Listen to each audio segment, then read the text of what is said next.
मुलाजा करें, कल्ब में। कल्ब समझते? दिल, दिल, कल्ब में एक तड़प उठी। क्या बात है, एक तड़प उठी। मैं रोक सकता? वाह, कल्ब में सुभान अल्लाह। एक तड़प उठी। याद रखना 5 फीट 6 फीट का ये शरीर है, लेकिन सब नहीं तड़पता। वाह, चोट लगे उंगलियों में, तड़पे दिल। घायल हो उंगलियां, तड़पे दिल। लुटी दौलत, तड़पे दिल। जनाजा हो बाप का, तड़पे दिल। दर्द हो सर में, तड़पे दिल। टूट जाए हाथ, तड़पे दिल। आखिर कैसे पता चला कि तड़प रहा है दिल? तो आंख ने मुस्कुराकर कहा, गवाही मैं दूंगी, गवाही मैं दूंगा। हाय हाय हाय। कल्ब में एक तड़प उठी। आंसुओं से वजू किया। कल्ब में एक तड़प उठी, आंसुओं से वजू किया। वो जो याद आ गए, वो जो याद आ गए, अपनी नमाज हो गई। वो जो याद आ गए, अपनी नमाज हो गई। वो जो याद आ गए,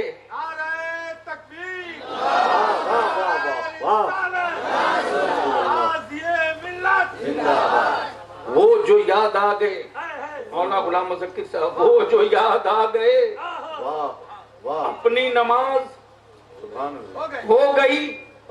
अमर झगड़ा फर्जियत का नहीं, वजूब का नहीं, नमाज की रिकातों का नहीं, औकाते नमाज का नहीं, फजर में कितना फर्ज कितनी सुन्नतें इसका नहीं, झगड़ा इसका नहीं कि तुम फातिहा करोगे कि नहीं, नियाज करोगे कि नहीं, कयाम करोगे कि नहीं।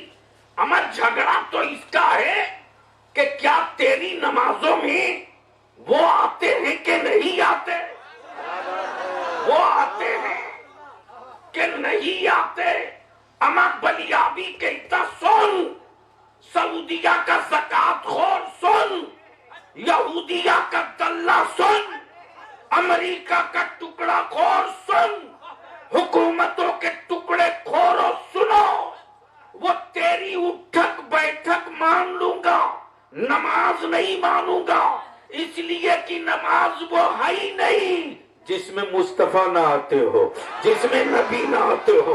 रुकू करो तो मुस्तफा हो, सज्जा करो तो मुस्तफा हो, कयाम करो तो मुस्तफा हो, कुनूत करो तो मुस्तफा हो। इसलिए कि कुरान ने सिर्फ इतने ही तो कहा, वरको मर्रा कईन वस्जुदू मा साजिदीन, इतने ही कहा ना।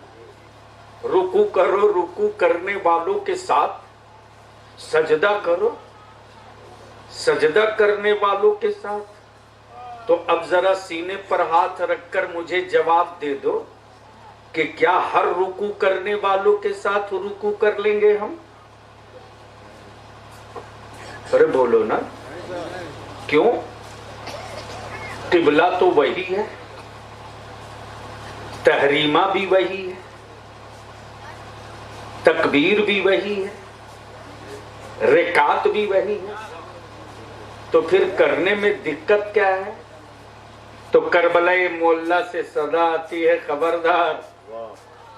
एक तरफ 22,000 की जमात थे, एक तरफ 72 की जमात थे। मसला ये कि बड़ी जमात देख कर जा, मसला ये कि बड़ी जमात देख कर जा,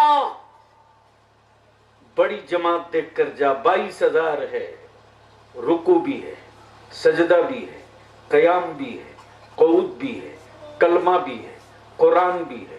जब कुरान एक, नमाज कुरान एक, अजान एक तरह, रुकू एक तरह, सजदा एक तरह, किबला वही है, किबला वही है, काबा वही है, तो फिर ये 2 जमात क्यों? 2 जमात क्यों? तो जवाब आता है, लंबी जमात देख के मत जा, इमाम देख के जा। लंबी जमात देख के मत जा, इमाम देख कर जा। अगर इमाम नबी वाला हो तो हाथ बांध के खड़ा हो जा, और इमाम बागिए नबी हो तो लात मार के किनारे हो जा। वाह, नारे तकबीर, नारे रिसालत। हजरत शहजादे हुजूर शेर बिहार जामिया कादरिया मकसूदपुर के मोहतमिम अफजलुल उलमा पीर तरीक़त हजरत अल्लामा व मौलाना अरशद रज़वी साहब क़िबला की आमद हो रही है। इस्तक़बाल कर लिया जाए। नारे तकबीर, नारे रिसालत। जानशीन हुजूर शेर बिहार जामिया कादरिया मकसूदपुर मसलके आला हजरत हजरत अल्लामा मुफ्ती अरशद रज़वी साहब क़िबला। नारे तकबीर, नारे रिसालत। हजरत कारी अहमद रज़वी साहब क़िबला शहजाद गाने हुजूर शेर बिहार। नारे तकबीर, नारे रिसालत।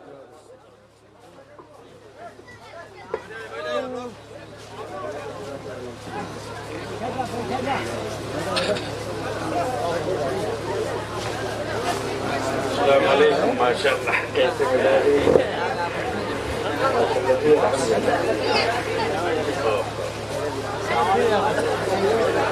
बैठ जाओ। एक फोटो क्या कर रहा, बैठ। इसी मोबाइल में तो नाश कर दिया तुम लोग।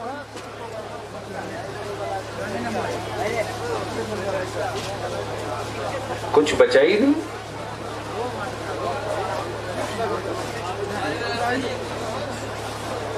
अब तो हालत ये है कि ये जाते हैं उम्रा करने, हज करने, तो कुछ इतने बड़े बदतमीज और जलील लोग होते हैं।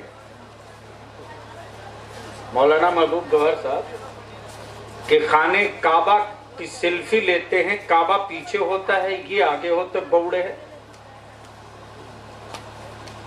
इबादतों की रूह कत्ल कर दिया इन जालिमों ने।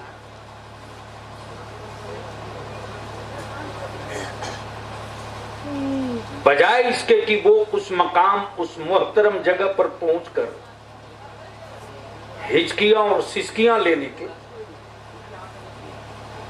मिनट मिनट का फोटो वायरल करता, अभी मैं यहां हूं, अभी मैं वहां हूं। इस लानत से कौन बचाएगा?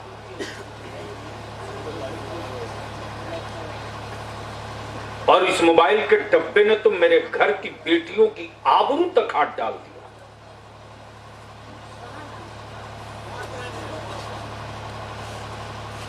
सारी हदें पार कर दी है। कोई एक मुस्लिम मोहल्ला,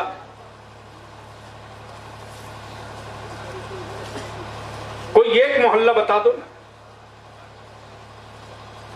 रात को 12 बजे 1 बजे तक ओटा पर, सीढ़ी पर, बागीचे में 10 बैठ गए हैं, चल रहा।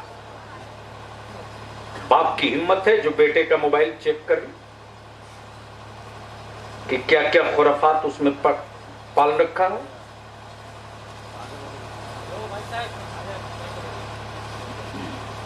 अरे हिम्मत है तो अब अपने घर के आंगन की इज्जत बचा लो। रात को 1-1 बजे 2-2 बजे तक बेटियां मोबाइल में उलझी। काश रात को मां अपनी बेटी के हाथ से मोबाइल छीन लेती और छीन कर सिर्फ इतना कह देती कि बेटी, बजाय इस डब्बा में उलझने के काश तेरे सामने कुरान होता तो कुरान पढ़ते रहती तो मेरे घर में बरकत हो।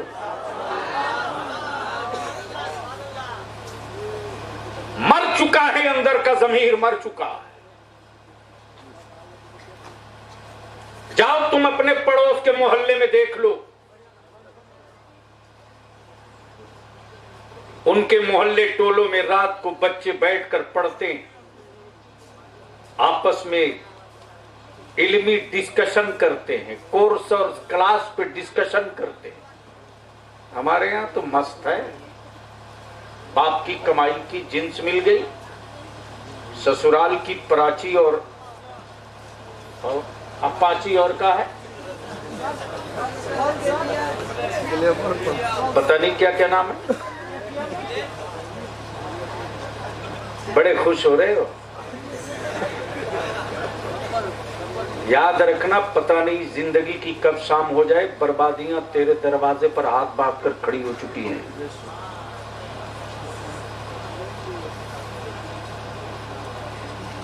और जिस कुएं में तुझको, तेरी और मेरी औलादों को दफन किया जाएगा, उसका निशान भी मिटा देंगे लोग। वहां आ चुके हो आप। फिर चीखते रहना, कोई तेरी चीखे में नहीं सुनने वाला है। बरसों से मेरे उलमा चीख चीख कर मर गए, मैं भी मरूंगा। जहेज की लानत के खिलाफ चीखते रह गए मेरे उलमा,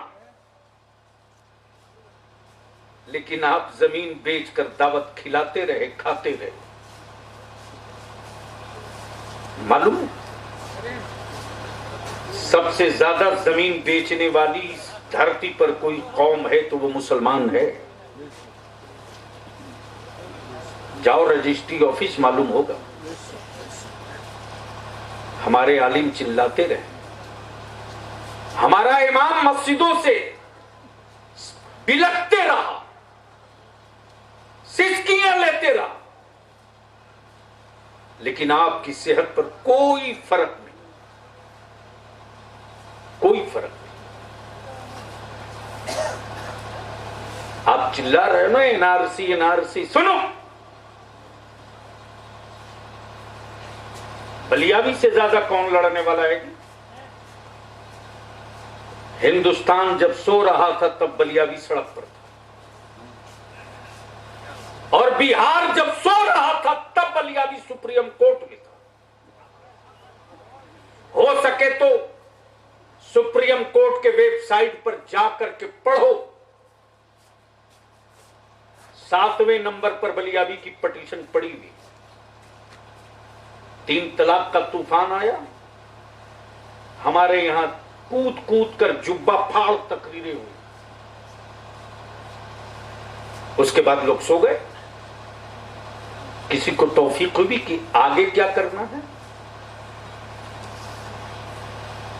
बलियावी तो वो मजलूम है ना, अल्लामा असद साहब, कि हुकूमत से भी लड़ो, सत्ता से भी लड़ो, बदअकीदों से भी लड़ो, और जिनके लिए लड़ रहे हो उस जमात से भी लड़ो।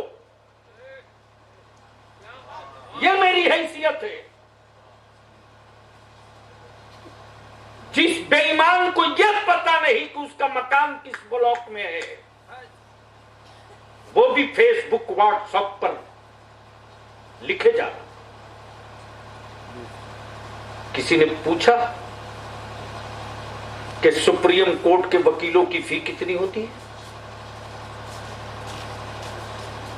3 तलाक में जब फैसला दिया सुप्रीम कोर्ट की, एक साथ 3 तलाक दोगे तो तलाक नहीं होगी,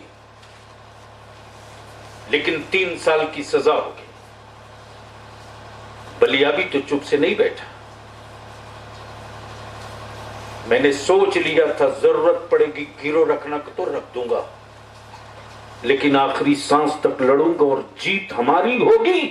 इसलिए कि दुनिया के सारे कानून बदले जा सकते हैं, मेरे मुस्तफा का बनाया हुआ कानून कयामत की सुबह तक नहीं बदला जा सकता, इसको मानना ही पड़ेगा। मैंने उसी फैसले को फिर चैलेंज किया है जो 5वें नंबर पर है। सुप्रीम कोर्ट के वेबसाइट पर पढ़ो, 5वें नंबर पर। अंचल में मुकदमा लड़ने में पसीना छूट जाता। किसी ने पूछा कि बलियावी तुम कैसे लड़ रहे हो? एट ए टाइम 5-5 वकील खड़ा करता हो। हमने तो साफ अपने पिटीशन में कहा कि आपने 3 साल की सजा कहा, 6 कर दीजिए, मान लूंगा, लेकिन ये बता दीजिए कि जब एक साथ 3 तलाक देने पर तलाक होगी ही नहीं तो फिर सजा किस बात की? या तो तलाक को 3 मान लीजिए, सजा 6 साल की कर दीजिए, हमें कोई एतराज नहीं, लेकिन किसको समझाओगे आप? किनके लिए मरोगे?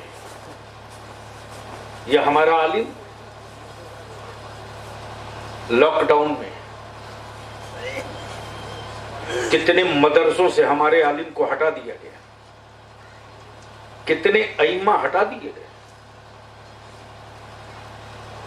रमजान में जब फोन करते थे तो कलेजा फट जाता था।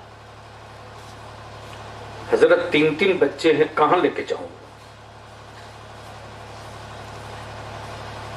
3-3 4-4 बच्चे कहां लेके जाऊं?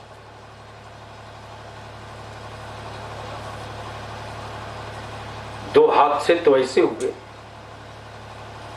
कि एक आलिम के घर 5 किलो चावल लेकर लोग गए और फोटो खींच रहे थे। इसी पटना का हादसा है।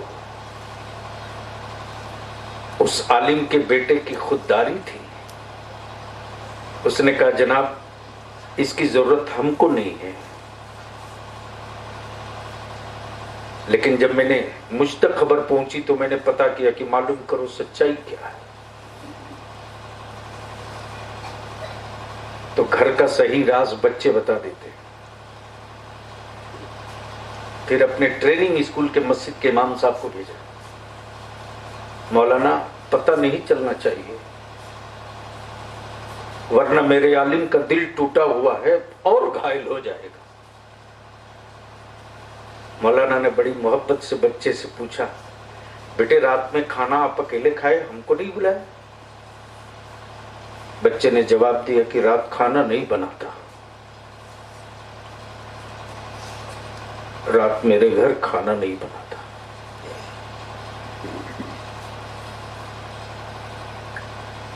तब मैंने इदारे शरीयत के सारे इंतजामिया की बैठक बुलवाया। मैंने कहा कुछ भी हो, हमारी कौम के, हमारी जमात के सरमायादार चेहरा देखकर लिफाफ देते।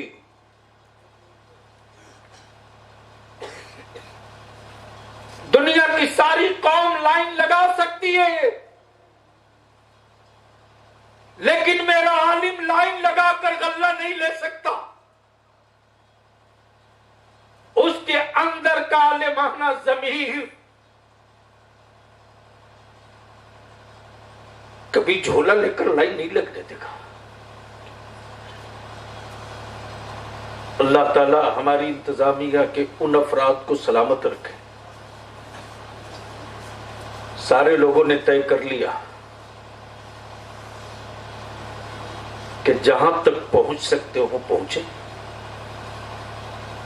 मेरे अजीज, बर्बादियां तेरे दरवाजे खड़ी हैं। कब तक भीख मांगोगे हुकूमतों से? बरसों से बलियावी चिल्ला रहा, चीख रहा है, कौन सुनता है इसकी? कौन सुनता है? चीखते रहे मेरे उलमा कि निकाह को सस्ता करो, सस्ता करो, इतना सस्ता कर दो कि गुनाह महंगा हो जाए। और जिस दिन तुम निकाह सस्ता कर दोगे उस दिन अदालतों में बैठे किसी दुश्मने रसूल की हिम्मत नहीं जो मेरे मुस्तफा के कानून पर उंगली रखते। और माफ करना, ये लानत छप्पर से नहीं निकली है, ये लानत हवेलियों से निकली है। मैं पूछता हूं अपनी मिल्लत के सरमायादारों से, जमीन पर मेरे रसूल से बड़ा कोई मालदार पैदा हुआ तो बता, कोई एक बता दो जो मेरे रसूल से ज्यादा बड़ा मालदार हो। लेकिन मेरे वो मुस्तफा मेरे लिए, तुम्हारे लिए, गरीबों के लिए, मिस्कीनों के लिए, मफलुकुल हाल कल्लाशों के लिए, कि कहीं उनका दिल न टूट जाए, इसलिए कि महबूब जो तुम कर दोगे वो सुन्नत हो जाएगी, सुन्नत। और आप की एक सुन्नत को जिंदा करने के लिए, एक सुन्नत जिंदा करने वाले को 100 शहीदों का सवाब मिलेगा। महबूब अपनी बेटी फातिमा का निकाह इतनी सादगी से कर दो कि महबूब तुम्हारी उम्मत की बेटियों पर निकाह महंगा न होने पावे। जिस रसूल करीम को रब ने इतना इख्तियार दिया, महबूब आप कह दो पहाड़ को सोना तो खुदा सोना बना देगा, हबीब आप कह दो पहाड़ को चांदी तो खुदा चांदी बना देगा। लेकिन मेरे वो आका करीम अलैहिस्सलाम ने अपनी बेटी फातिमा को चांदी की हवेली नहीं, सोने की सिलवट नहीं, जो मेरे मुस्तफा ने अता किया वो दुनिया जानती है। लेकिन हजरात, हमारा आलिम चीख चीख करके दम तोड़ दिया, दम तोड़ दिया। मैं आपसे विनती करूंगा, इल्तिजा करूंगा, मेरे अजीज, खुद को जीने के लिए जिंदा हो तो हमें कोई शिकायत नहीं, लेकिन ना तेरे बाप तेरी नस्लें न मारी जाए, अगर इसके लिए तेरे वजूद में जिंदगी की कोई सांस बाकी हो, तेरे वजूद में इसके लिए कोई सांस बाकी हो, तो अपने को बदल कर वहीं लाओ जहां से मुस्तफा की सुन्नतों को जिंदा करके जमाने में अपने वजूद का लोहा मनवा सकते हो। और वही गुफ्तगू, वही बातें मेरे उलमा करते रहे। क्या जरूरत थी इनको सुन्नते रसूल कॉन्फ्रेंस करने की? पैसा था वो वाली कर सकते थे, क्या मौलाना मजाक करते? कुछ और कर लेते। लेकिन मिशन ये कि नबी की सुन्नत का जलसा करो, ताकि मेरी कौम के सरमायादारों को दो सबक मिले कि अल्लाह अगर दौलत दे, नेमत दे तो शुक्र अदा करो, और काम वो करो जिससे मुस्तफा की सुन्नतों की जिंदगी मिलती। इसलिए मेरे अजीज, निकल जा बेटे, निकल जा, हाँ जाओ। अब मैं आपसे सिर्फ दो बात पूछता हूं, हाँ ना में जवाब दे दें, फिर मेरी तकरीर इख्तिताम को। चूंकि कल थोड़ी देर सीतामढ़ी में भी उलमाए किराम की एक छोटी बैठक रखे, लॉकडाउन में सारे मदारिस हमारे बंद हैं।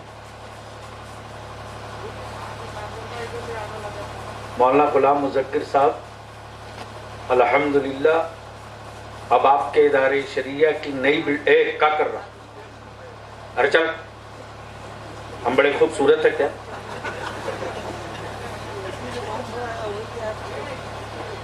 इतनी देर से गला फाड़ रहे, क्या कर रहा था?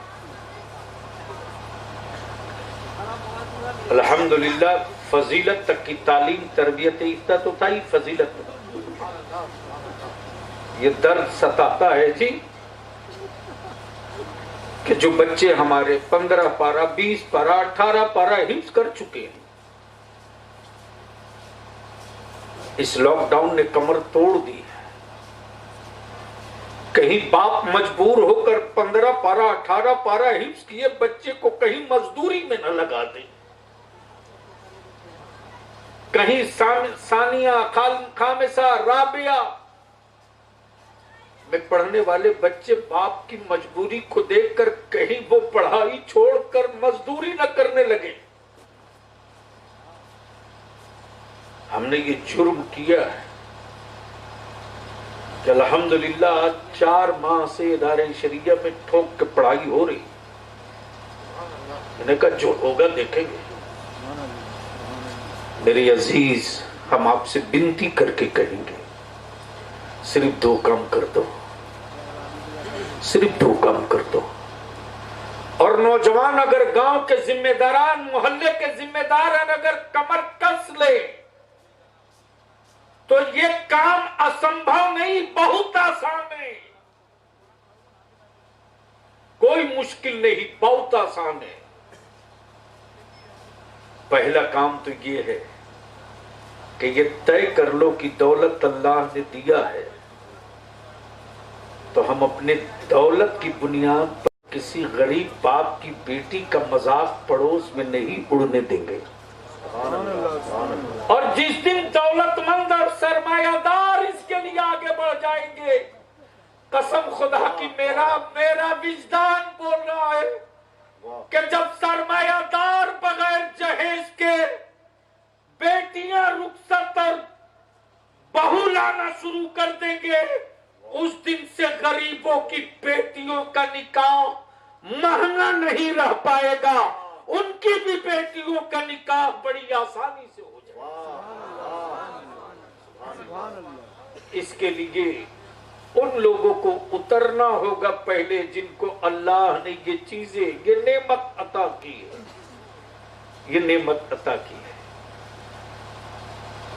दूसरी जो हम गुजारिश करेंगे, कॉलेज में स्कूल में पढ़ने वाले अपने बच्चों से, देखो कोई भरोसा नहीं तेरे भलियावी का, कोई भरोसा नहीं। फिर चिराग लेके ढूंढते रहना।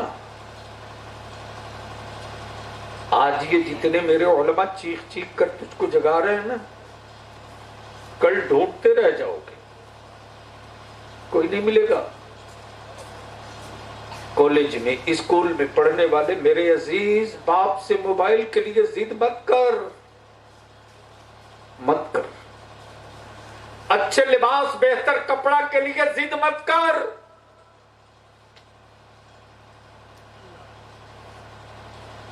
इस वक्त पूरी दुनिया में अगर पावर कहीं सिमट कर आया है तो वो कलम में है, कलम में। सुभान अल्लाह, सुभान अल्लाह, सुभान अल्लाह, सुभान अल्लाह। और याद रखना, कलम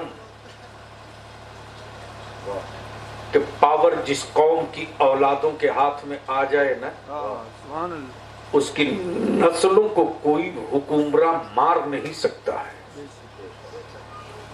लेकिन मातम करो, अफसोस नहीं, मातम करो, सर धुलो, पीटो, अपना हाथ अपने चेहरे पर मारो, इसलिए कि खुद ही मार खाने का सारा इंतजाम हमने आपने कर लिया है। तब बलियावी 2 जुमले में अर्ज करता है, मेरे अजीज मत 3 टाइम खा, 2 टाइम खा। मत महंगी गाड़ी ढूंढ, जरूरत के मुताबिक रख। मत हवेली बनाने का ख्वाब देख, रख छप्परों में बेटों को क्या फर्क पड़ता है, लेकिन उसी पैसे को बचाकर अपने बेटों को पढ़ा दो। वाह, जिस दिन तुम पढ़ा दोगे ना, याद रखना, अगर मार्किन पहनकर तेरा बेटा किसी मजमे में खड़ा होगा ना, तो वो 10 लाख 5 लाख के सूट वालों के सर का ताज नजर आएगा, कीमती कपड़ा वाला कपड़ा पहन करके भी नंगा दिखाई देगा, इसलिए कि वो हकीकत होगी और दुनिया उसकी तरफ भागेगी।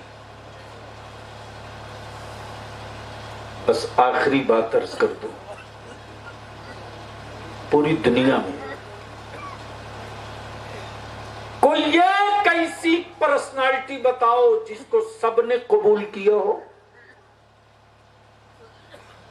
मौलाना गुलाम अहमद साहब, क्या हिंदुस्तानी को कोई विदेशी कबूल करेगा? अरे बोलो ना, जोर से बोलो। और किसी विदेशी को कोई हिंदुस्तानी कबूल करेगा? नहीं। जमीन अल्लाह की, आसमान अल्लाह का, चांद सूरज सितारे हवा पानी सब रब की। लेकिन एक लाइन खींच दिया कि ये फला मुल्क है, ये फला मुल्क है, तो अल्लाह की जमीन पर खींची हुई लकीर पार करो तो कहे मैं कबूल नहीं करूंगा। तुम जहां से आए वहीं जाओ। तो जब सरहद पार कर देने पर आदमी को आदमी कबूल नहीं करता, तो किसी एक मुल्क के हुक्मरान को दूसरा मुल्क वाला कैसे कबूल करेगा? करेगा? नहीं करेगा। गोया क्लियर हो गया, अमेरिका को चाइना कबूल नहीं, चाइना को इंडिया कबूल नहीं, इंडिया को नेपाल कबूल नहीं, नेपाल को पाकिस्तान कबूल नहीं, पाकिस्तान को बांग्लादेश कबूल नहीं। लेकिन एक जात ऐसी है जिस जात को पूरी दुनिया ने कबूल किया। क्या बात है, वाह। और सबने कहा मुस्तफा मेरे लिए है। जोर से जोर से जोर से जोर से, मुस्तफा मेरे लिए है। यतीमों ने कहा मुस्तफा मेरे लिए, बेवाओं ने कहा मुस्तफा मेरे लिए, मुहाजिरों ने कहा मुस्तफा मेरे लिए, अंसार ने कहा मुस्तफा मेरे लिए, अरबी अजमी शामी रूमी यूनानी मिस्री सबने कहा मुस्तफा मेरे लिए। मैं हद तो ये कि जानवरों ने भी कहा मुस्तफा, जोर से मुस्तफा। क्या कहा? मुस्तफा। जोर से मुस्तफा, मुस्तफा, जोर से मुस्तफा मेरे लिए। सबने कहा मुस्तफा मेरे लिए, सबने कहा मुस्तफा। मौलाना गुलाम मुज़क्किर साहब मेरे लिए, सबने कहा, सबने कहा। अब रब की रहमत ने कहा अरे बेवकूफो, मेरा महबूब तो सबके लिए है, लेकिन ये जितना कुछ बना है वो सब मेरे महबूब के लिए बना। तब बरेली के इमाम ने इश्क की चादर खसका दी और पुकार पड़े जमीनो जमा तुम्हारे लिए, मकीनो मकान तुम्हारे लिए, बने दो जहां तुम्हारे लिए, चुनीनो चुना तुम्हारे लिए, बने दो जहां तुम्हारे लिए, दहन में जबां तुम्हारे लिए, हम आए यहाँ तुम्हारे लिए, उठे भी वहां तुम्हारे लिए। और जब वहां उठे मौला, जब वहां उठे तो हमें कुछ याद रहे न रहे, सिर्फ ये याद रहे, सिर्फ ये याद रहे, उन्हें जाना उन्हें माना, न रखा गैर से काम। लेकिन ये भी एक पागलों की इतनी बड़ी भीड़ है कि यार जो आला हजरत का हिज्जे नहीं कर सकता, आला हजरत की हिज्जे नहीं कर सकता। मैं तो कहता हूं अरे अकल के टूअरो, जब आला हजरत इमाम इश्क़ो मोहब्बत के इल्म की एक छोटी सी किरण मकसूदपुर में लेट गई, क्या बात, तो उनको लोगों ने पहचाना उनके जाने के बाद। वाह वाह वाह। उनको लोगों ने पहचाना उनके जाने के बाद। अमा यार ये तो खुला हुआ सूरज है कि मेरे जनाजे की भीड़ बताएगी कि हक पर कौन है। एक आशिक़े रसूल अभी पाकिस्तान में रुखसत हुआ है। अल्लामा मुफ्ती खादिम हुसैन रज़वी बता दिया उस आलिम रब्बानी ने कि रजा के शेरों को दुनिया का कोई पिजड़ा बंद नहीं कर सकता, इसलिए कि हम तो सिर्फ इतने ही जानते हैं कि उन्हें जाना उन्हें माना, न रखा गैर से काम, लिल्लाहिल हम्द के दुनिया से मुसलमान गए। इसलिए मेरे अजीज, मेरे दोस्त, मेरे भाई, हम आपसे आखिर में यही विनती करेंगे, यही इल्तिजा करेंगे कि अपनी नस्लों को बचा लो। अगर इसको तुमने बचा लिया ना तो याद रखना जमाने की कोई भी हवा, चाहे जितने ही बर्फीली हो या शोलेदार हो, न जिस्म को झुलसा सकती है न खून को मुंजमद कर सकती है। उसके लिए जरूरी है कि मत 3 टाइम खाओ 2 टाइम खाओ, लेकिन अपनी औलादों को पढ़ाओ। मत अच्छा मकान बनाओ, रहने दो टूटी खाट पर, लेकिन अपनी औलादों को पढ़ाओ। और काम वो करो जिसे देखने के बाद तुम्हारा दुश्मन भी कहे कि जब नबी के गुलाम का ये आलम है तो मदीने वाले मुस्तफ़ा का आलम क्या होगा। इसलिए कि हम नफरत से नफरत नहीं मिटा सकते, मुस्तफ़ा की सुन्नतों से हर नफरत को दफन कर सकते हैं। हमें नफरत वाला नबी नहीं मिला, हमें तो मोहब्बत वाला नबी मिला है। इसलिए मेरे अजीज, मैं फिर से एक मर्तबा मोहतरम जनाब या सिराज साहब को, उनके भाई साहब को और उनके पूरे ब्रदर्स को दिल की अथाह गहराइयों से मुबारकबाद दूं कि अल्लाह दौलत दे तो दौलत उस्मानी दे, दौलत दे तो खर्च करने के लिए दिमाग भी दे। अल्लाह उस दौलत से महफूज रखे जो दौलत आज़ाब बन जाए। बस इतनी सी बात कि दिल में हमेशा ये अपनी औलादों को भी पढ़ाते रहिएगा कि बाबू ये जो कुछ है तेरे पास वो तेरे बाजुओं की कमाई नहीं है, मुस्तफ़ा जाने रहमत की दहलीज का सदका है। सदके वाला दामन कभी कमज़ोर न होने पाए औलादों के हाथ से। दुनिया में भी कामयाब रहेंगे, आखिरत में भी कामयाब रहेंगे। वाखिर दावाना अनिल हम्दुलिल्लाहि रब्बिल आलमीन। अगला प्रोग्राम नाज़िम इजलास से। अस्सलाम वालेकुम। जुरतमंदाना, सरफरोशाना और मुजाहिदाना तर्ज